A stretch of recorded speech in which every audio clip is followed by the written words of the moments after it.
Hello dear student, स्वागत है आपका आज के सेशन में। लास्ट लेक्चर में मैं आपको फ्लूइड के डेंसिटी के बारे में बता दिया था और आज के सेशन में हम कुछ और एक्स्ट्रा पढ़ेंगे some important properties of fluid में। आज हम पढ़ेंगे प्रेशर के बारे में। So write down today's topic that is pressure.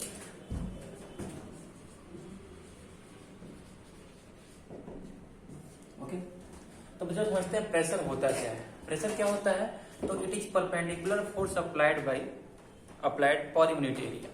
Perpendicular force applied per unit area is called pressure. ठीक है, तो सिंपल इसका डेफिनेशन लिखिएगा तो फोर्स पर यूनिट एरिया आप लिख सकते हैं, लेकिन ध्यान रखिएगा फोर्स का कौन सा कंपोनेंट, तो वो कंपोनेंट जो कि क्या है, परपेंडिकुलर है पर्टिकुलर एरिया के, उसको हम क्या बोलते हैं, उसको बोलते हैं प्रेशर बोलते हैं। ठीक है, तो प्रेशर इक्वल टू होता है, प्रेशर इक्वल टू फोर्स, कौन सा फोर्स, तो perpendicular force divide by area, perpendicular force by area. लिखेंगे सही बच्चे, pressure equal to perpendicular force by area. Definition आप चाहिए तो सिंपल वे में बस उतना ही लिख सकते हैं, फोर्स बाई एरिया, उस पर भी आपको पूरे मार्क्स मिल जाएंगे। ठीक है, अब देखिए इसके यूनिट की बात करते हैं, तो देखिए यूनिट क्या हो जाएगा, तो unit of pressure is, unit of pressure is क्या हो जाएगा, फोर्स बाई न्यूटन और एरिया का मीटर स्क्वायर, तो न्यूटन पर मीटर स्क्वायर, न्यूटन पर मीटर स्क्वायर। और इसको बच्चों में बोलते हैं पास्कल, डिनोट करते हैं किससे, पीए से। ठीक है, यूनिट ऑफ प्रेशर कितना हो जाएगा, न्यूटन पर metre square, and this is equals to pascal. Okay, another unit of pressure, एक दो और यूनिट याद रखिएगा, another unit of pressure is bar, another unit of pressure is bar, BAR, और याद रखिएगा इसमें one bar equals to 10⁵ pascal, 1 bar equals to 10⁵ pascal. ठीक है, अब बार जो है ना वो बिगर यूनिट ऑफ प्रेशर है, बहुत बड़ा, बहुत ज्यादा यूनिट ऑफ प्रेशर है। जैसे सबमरीन के अंदर आप जाइएगा तो सबमरीन क्या होता है, बहुत नीचे, पानी के बहुत नीचे क्या करता है, फ्लो करता है। ठीक है, तो उसके लिए जब हमको प्रेशर लिखना रहता है तो हम किसके टर्म में लिखेंगे, बार के टर्म में लिखेंगे, क्योंकि वो बहुत ज्यादा डेप्थ है वहां पे। ठीक है, या pressure exerted by water inside dam at base, उसके बेस में कितना प्रेशर एक्सर्ट करेगा, या फिर पानी के, समुद्र के अंदर हम जा रहे हैं, बहुत हाइट नीचे जा रहे हैं, वहां पे हमको क्या करना है, वहां पे अपने को प्रेशर के बारे में लिखना है, प्रेशर फाइंड करना है। तो वहां पे जो प्रेशर लिखेंगे किसके टर्म में लिखेंगे, बार के टर्म में लिखेंगे। ठीक है, हालांकि अपना पूरा का पूरा काम किस पे, पास्कल पे चल जाएगा। तो ये आप रखिएगा 1 बार। एक और यूनिट होता है बच्चों, एटमॉस्फेरिक प्रेशर। ठीक है, अब एटमॉस्फेरिक प्रेशर समझिए क्या होता है। देखिए, pressure exerted by atmosphere on earth. देखो हम लोग जो है ना, हम लोग अर्थ के एटमॉस्फेयर में रख, हम लोग के ऊपर क्या पूरा एक एटमॉस्फेयर है। ठीक है, अब वो एटमॉस्फेयर क्या कर रहा है, हम लोग के बॉडी के ऊपर हम लोग कंप्रेस करके रखे हुए हैं, हम लोग के बॉडी के ऊपर क्या कर रहा है, वो फोर्स अप्लाई कर रहा है। फोर्स अप्लाई कर रहा है मतलब उस फोर्स का क्या लग रहा है, हम पे प्रेशर लग रहा है। ठीक है, और वो जो प्रेशर होता है उसको बोलते हैं एटमॉस्फेरिक प्रेशर। ठीक है, तो लिखिए एटमॉस्फेरिक प्रेशर, एटमॉस्फेरिक प्रेशर, इस समय लिख लीजिएगा atmospheric pressure.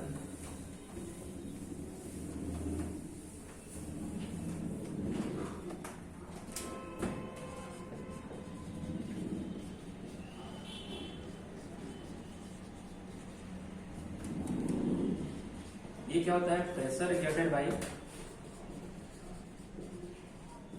Pressure exerted by atmosphere is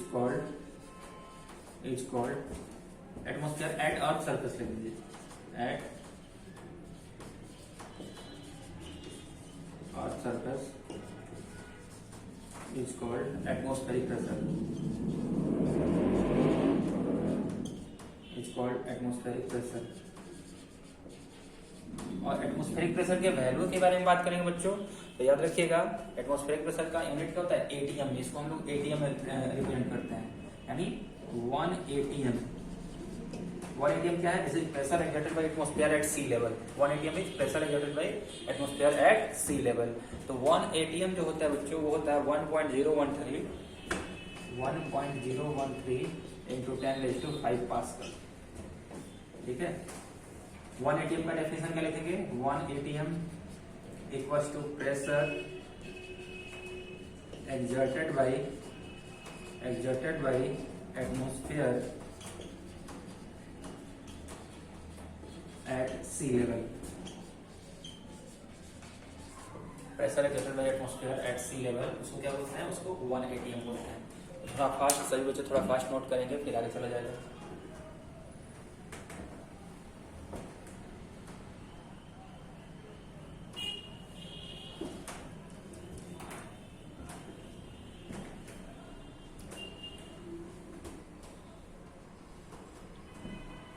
तो आपको क्या क्या याद रखना है? आपको याद रखना है pressure equals to perpendicular force by area, perpendicular force by area.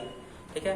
Second point क्या रखना है? तो सेकंड पॉइंट अपने को याद रखना है कि प्रेशर का यूनिट क्या हो जाएगा? प्रेशर यूनिट न्यूटन पर मीटर स्क्वायर यानी पास्कल, इससे इसको डिनोट करते हैं। और थर्ड पॉइंट क्या रखना है? एक और यूनिट होता है प्रेशर का, उसको बोलते हैं बार। 1 बार इक्वल्स टू 10⁵ पास्कल। और क्या आपको याद रखना है? और आपको याद रखना है atmosphere, atmospheric pressure. Atmospheric pressure क्या होता है? This is pressure exerted by atmosphere. Pressure exerted by atmosphere को क्या बोलते हैं? Atmospheric pressure. और उसके बाद वाला पॉइंट क्या है? तो उसके बाद वाला पॉइंट है 1 atm, 1 atmospheric pressure equal to कितना होता है? 1.0123 × 10⁵ पास्कल। इतनी सारी बातें आपको याद रखनी पड़ेंगी। अब चलते हैं अगले टॉपिक पे, that is next topic is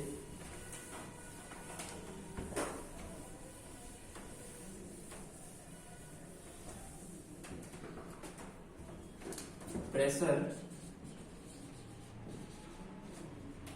exerted by fluid kept in a container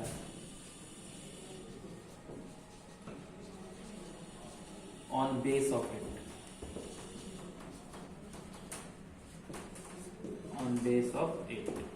okay बच्चों, सभी बच्चे लिखेंगे पहले topic. Pressure exerted bye fluid kept in a container on base of it. ठीक है। तो चलिए ये समझते हैं, बहुत इंपॉर्टेंट पॉइंट है, अच्छे से ध्यान से सभी बच्चे समझेंगे। मान लीजिए कि ये एक कंटेनर है, suppose this is a container.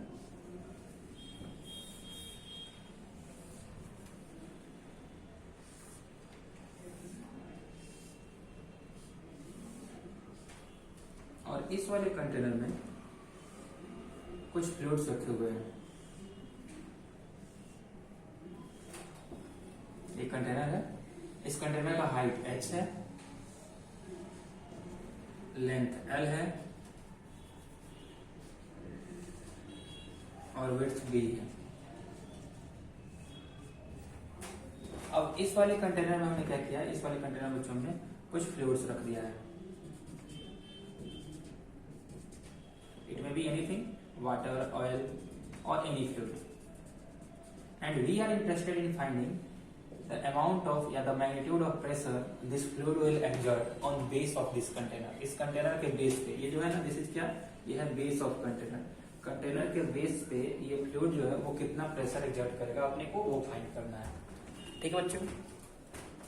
अब देखिए, अपने को मालूम है प्रेशर क्या होता है? प्रेशर तो परपेंडिकुलर फोर्स बाय एरिया होता है। तो अब हम ये देखेंगे कि कितना परपेंडिकुलर फोर्स इस वाले सरफेस के बेस पे लग रहा है। ठीक है। तो इस वाले सरफेस के बेस पे लगने वाला परपेंडिकुलर फोर्स अपने को कैलकुलेट करना है। तो फोर्स कौन लगा रहा है? फोर्स तो फ्लूइड लगा रहा है। फ्लूइड कहां से फोर्स लगा रहा है? तो फ्लूइड के पास अपना वेट है और वो वेट डाउनवर्ड डायरेक्शन में लग रहा है, and that is weight is creating pressure on base of that container. ठीक है ना। मतलब सिंपल हम फोर्स जगह पे क्या लेंगे? फोर्स जगह पे weight of fluid inside this container लेंगे। ठीक है। तो यहाँ पे देखिए लेट, या फिर डायरेक्ट लिख लीजिए यहाँ पे, डेंसिटी ऑफ फ्लूइड कितना है? रो है। रो इक्वल टू क्या है? Rho equal to density of fluid है, density of fluid. L equal to length, D equal to width and breadth, और h इक्वल टू हाइट किसका? Of container, and we are interested in finding pressure. Pressure equal to कितना होगा? तो बच्चा लोग अपने को मालूम है प्रेशर क्या होता है? प्रेशर होता है फोर्स, कौन सा force? Perpendicular force by area. तो एरिया तो बेस का बहुत इजीली हम लिख सकते हैं लेंथ इनटू विड्थ। ये फोर्स अपने को फाइंड करना है। तो वी नो दैट ये जो फोर्स यहाँ पे लग रहा है, फोर्स इक्वल्स टू क्या हो जाएगा, वेट ऑफ फ्लूइड। फ्लूइड का जो वेट होगा, जितना फ्लूइड का वेट होगा उतना का वो क्या करेगा, फोर्स अप्लाई करेगा। और वेट इक्वल टू क्या होता है, वेट इक्वल टू होता है m इंटू जी। ओके, तो g का वैल्यू तो अपने को मालूम है, सिर्फ अपने को क्या कैलकुलेट करना है, अपने को m कैलकुलेट करना है। यानी अपने को अगर m मिल जाएगा then we can very easily find pressure. तो चलिए m फाइंड करते हैं। फाइंडिंग m, फाइंडिंग m कैसे फाइंड किया जाए, तो देखो बच्चों,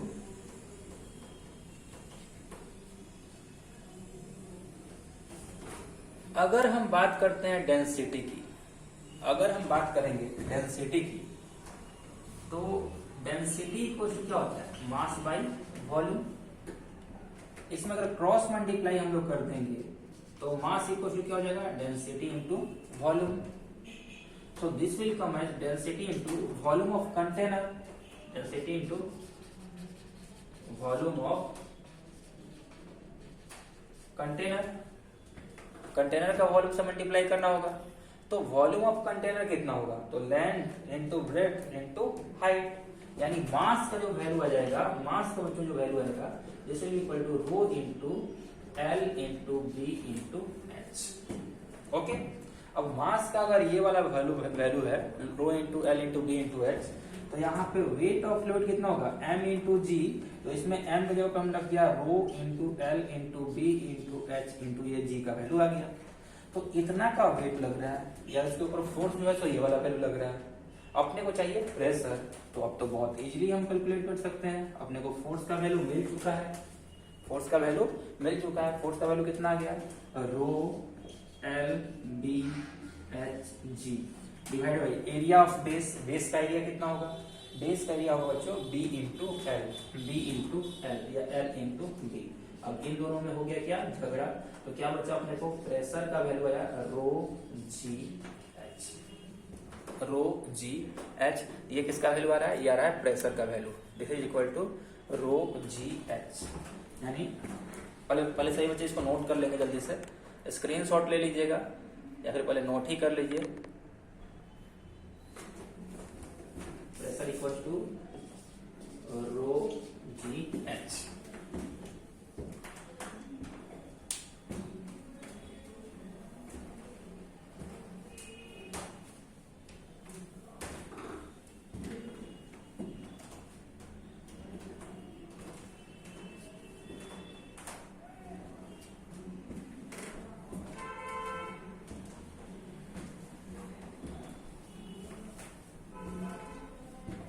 ओके बच्चों, अब देखिए, आई होप सबने लिख लिया होगा। जो बच्चे नोट नहीं कर पाए हैं, यहाँ पे वीडियो रोकेंगे। यहाँ पे मैं जितना पार्ट बोर्ड पे लिखा हूँ वो सभी अभी यहाँ पे आ रहा है वीडियो में। यहाँ पे पॉज कीजिए, पहले लिख लीजिए, फिर उसके बाद आगे चलिएगा। तो अब देखेंगे सही बच्चे, हमने क्या किया, हमने प्रेशर का यहाँ पे रिलेशन डेवलप किया है। और ये जो प्रेशर का रिलेशन आया है कितना, रो जी एच आया है। This is pressure exerted by liquid और fluid which is kept in container. Fluid जो कि कंटेनर में रखा हुआ है, वो फ्लूइड प्रेशर कितना अप्लाई कर रहा है, रो जी एच। तो आप ध्यान दीजिए क्या कि जो प्रेशर है ना, ये सिर्फ और सिर्फ किस पे डिपेंड कर रहा है, ये हाइट पे डिपेंड कर रहा है, लेंथ और विड्थ पे डिपेंड ही नहीं कर रहा है। आप कितना भी नीचे जाते जाइएगा प्रेशर का वैल्यू क्या होगा, बढ़ते जाएगा। आप सेम हाइट पे कितना भी हॉरिजॉन्टली मूव कीजिएगा, प्रेशर का वैल्यू क्या रहेगा, सेम रहेगा। और एक और इंपॉर्टेंट पॉइंट बच्चों क्या, कि यहाँ पे हमने जब प्रेशर कैलकुलेट किया है ना, तो इसमें हमने एटमॉस्फेरिक प्रेशर कंसिडर नहीं किया है। जबकि एक्चुअल वैल्यू में क्या होता है, एक्चुअली में एटमॉस्फेरिक प्रेशर भी वहां पे एक्सर्ट करेगा। ठीक है, जैसे मान लो ये कंटेनर है, इस वाले पॉइंट पर हम प्रेशर फाइंड कर रहे हैं, तो हमने तो सिर्फ प्रेशर किसका कैलकुलेट किया है, pressure due to fluid calculate किया है। जबकि यहाँ पे एटमॉस्फेयर भी कुछ ना कुछ क्या कर रहा था, प्रेशर अप्लाई कर रहा था। ठीक है, तो टोटल प्रेशर जो होगा, टोटल प्रेशर, उसको हम क्या बोलेंगे, उसको बोलेंगे pressure applied by atmosphere plus pressure applied by fluid. ठीक है, और अभी जो अपने को प्रेशर मिला है, ये वाला प्रेशर, इसको हम लोग बोलते हैं गेज प्रेशर। क्या बोलते हैं, gauge pressure. Gauge pressure means only pressure exerted by that fluid. ठीक है, तो चलते हैं आगे। अब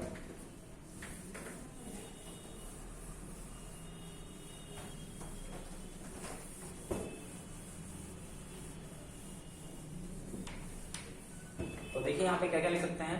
एक पॉइंट तो लिख सकते हैं, pressure exerted by fluid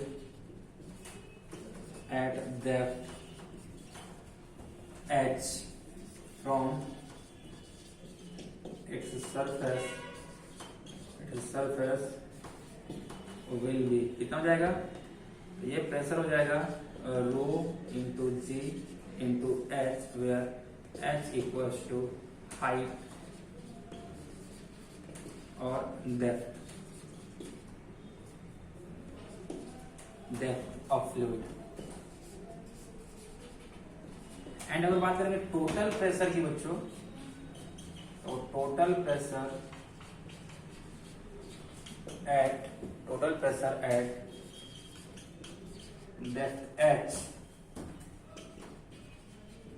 inside a fluid of density rho is P total equals to P naught plus rho GH, P naught plus rho GH, where P naught equals to atmospheric pressure, where P naught equals to atmospheric pressure, P total equals to P naught plus rho GH, where P naught equals to atmospheric pressure। सही बच्चे, थोड़ा fast note करेंगे फिर हम लोग आगे चला जाएगा।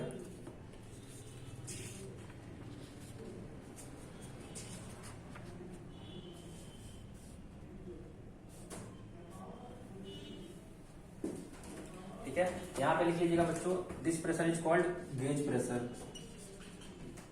This pressure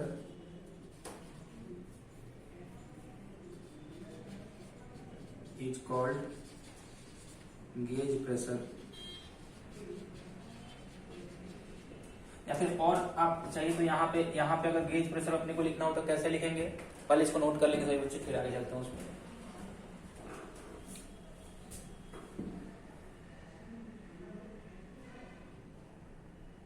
rho G H है ये, this one is H, rho G H. Okay, अब देखिए बच्चों, तो ये जो पी था रो जी एच, इसको बोलते हैं गेज प्रेशर, और ये क्या हो गया, ये हो गया टोटल प्रेशर। तो टोटल प्रेशर का अपने पास तो ये रिलेशन आ गया। आई होप सही बच्चे ने नोट कर लिया होगा, इसको मिटा रहा हूं मैं।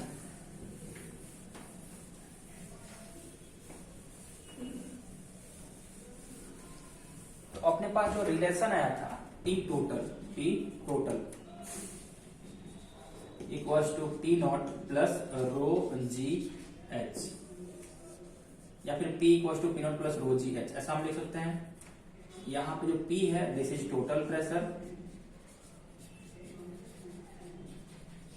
P नॉट क्या है, P नॉट है atmospheric pressure,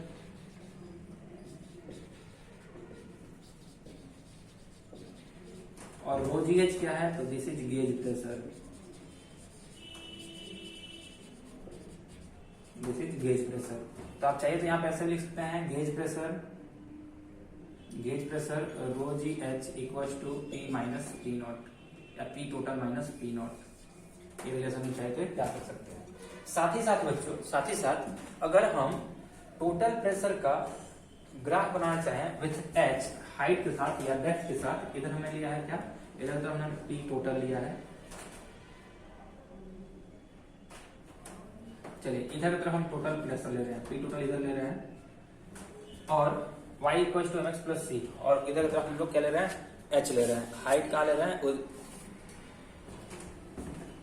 y equal to mx plus C से कंपेयर करें तो इधर आ जाएगा अपना टोटल प्रेशर, इधर की तरफ क्या आ जाएगा, इधर की तरफ हाइट h आ जाएगा। अब अपने को ये वाला ग्राफ प्लॉट करना है, तो y equal to mx plus C, ये क्या है, ये m का काम कर रहा है, ये x हो गया, x पे क्या है, h है, और c कांस्टेंट का काम कर रहा है P नॉट। तो P नॉट से अपना ग्राफ स्टार्ट होगा, P नॉट क्या होगा, उसका इंटरसेप्ट होगा, दिस इज P नॉट, और यहां से स्लोप कितना रहेगा, रो इंटू जी, ग्राफ का स्लोप कितना रहेगा, रो इंटू जी। ओके, तो ऐसा कुछ ग्राफ है किसका, टोटल प्रेशर का हाइट के साथ, फ्लूइड के लिए टोटल प्रेशर का हाइट के साथ ग्राफ कैसा आएगा, स्ट्रेट लाइन आएगा। अब देखिए, जितना ही ज्यादा डेंसिटी होगा, उतना ही उतना ही ज्यादा क्या होगा, स्लोप होगा, क्योंकि स्लोप किसके इक्वल है, रो इंटू जी के इक्वल है। जी का वैल्यू तो कांस्टेंट है, जी का वैल्यू कांस्टेंट है, जितना ही ज्यादा रो उतना ही ज्यादा स्लोप। और बच्चों एक और पॉइंट ध्यान रखना, अगर सेम हाइट पे एक्सपेरिमेंट हो रहा है, अगर सेम हाइट पे एक्सपेरिमेंट हो रहा है, then in that case your point of start of graph will be same. P not का वैल्यू क्या रहेगा, सेम रहेगा। लेकिन मान लो ऐसा कुछ एक्सपेरिमेंट हो रहा है, एक ग्राउंड लेवल पे हो रहा है और दूसरा कोई एक्सपेरिमेंट जो है वहां से 200 मीटर ऊपर कर रहा है, ग्राउंड से 200 मीटर ऊपर एक एक्सपेरिमेंट हो रहा है।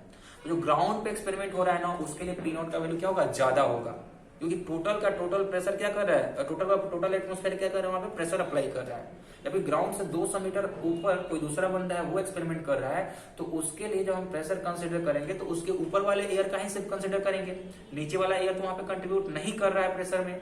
मीन्स वहां पे जब पी नॉट हम लेंगे तो पी नॉट का वैल्यू क्या जाएगा, कम आ जाएगा। तो इन दैट सिचुएशन आपका ग्राफ जो होगा वो ऊपर और नीचे से स्टार्ट हो सकता है। अब ऊपर से किसका स्टार्ट होगा, जो ग्राउंड पे स्टार्ट कर रहा है एक्सपेरिमेंट।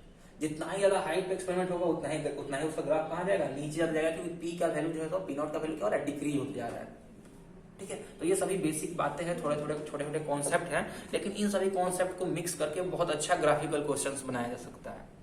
आपको ऐसा क्वेश्चन दे देगा कि A is performing experiment at ground level with his liquid with density rho 1, and B is performing his experiment at 500 meter above ground level with his liquid with density rho 2, and rho 2 is greater than rho 1.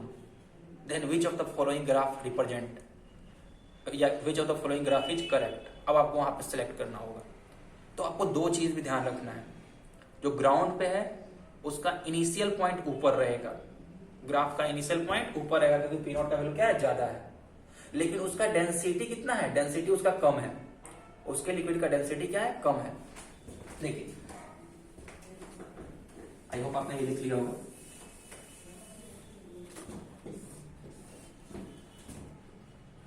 ए अगर यहां से start कर रहा है तो B हो सकता है अपना ग्राफ, बी का ग्राफ यहां से स्टार्ट हो, ठीक है, क्योंकि बी ग्राउंड से ऊपर अपना एक्सपेरिमेंट परफॉर्म कर रहा है, बी ग्राउंड से ऊपर अपना एक्सपेरिमेंट परफॉर्म कर रहा है, तो एटमॉस्फेयर उसके लिए जो प्रेशर एक्सर्ट करेगा उसका वैल्यू कम होगा, ए के लिए एटमॉस्फेयर का प्रेशर क्या होगा, ज्यादा होगा। अगर ए का ग्राफ ऐसा है तो अब अपने को बी के ग्राफ के बारे में सोचना है।